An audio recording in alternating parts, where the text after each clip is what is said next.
بسم الله الرحمن الرحيم. أهلا بحضراتكم. زي ما حضراتكم شايفين حوض جرانيت كان معمول من فترة. التفريغة واضح إنها كانت معمولة بشكل مش مظبوط. كانت الحلة كانت ملزوقة بسيليكون، أدت الفترة بتاعتها وخلاص تم التجديد واتعمل مطبخ تاني. ودي الرخامة عند الباشمهندس أحمد، فقال لي ممكن نستخدمها. قلت له بإذن الله، دام جرانيت ما بتتأثرش بعمل التعرية ولا أي حاجة.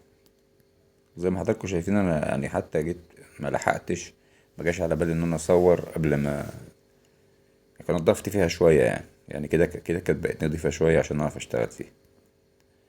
وواحدة واحدة هنشوف. أنا بإذن الله ربنا هيقدرني وأحاول أخليها تبقى إيه أحسن من كده.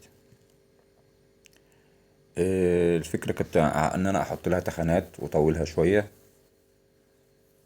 وأخليها يعني إيه شكلها مقبول وتستخدم بجد، لأنها جرانيت وفعلا جرانيت، يعني مش إيه مش وحش يعني.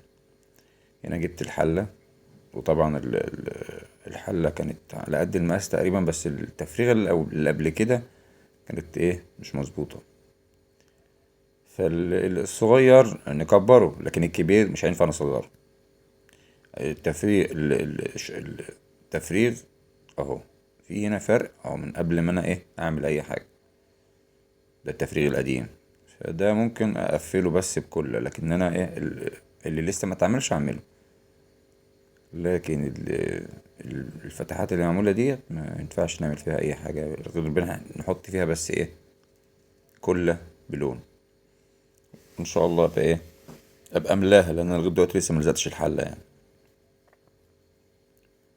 بس بصور ان يعني ينفع جرانيت قيم مهما كان نوعه، طالما مصري مستورد. بس المصري برضو زي ما حضراتكم شايفين اهو، دي الرخامة اللي كانت من شوية. المنظر اللي حضراتكم شفتوه، زودت الحتة من حتة تانية برضو كانت موجودة، وعملت تخانة بارزة عشان أعرض المطبخ. التخانة البارزة اهي، وتخانة غطسة من ناحية البوتاجاز إن شاء الله.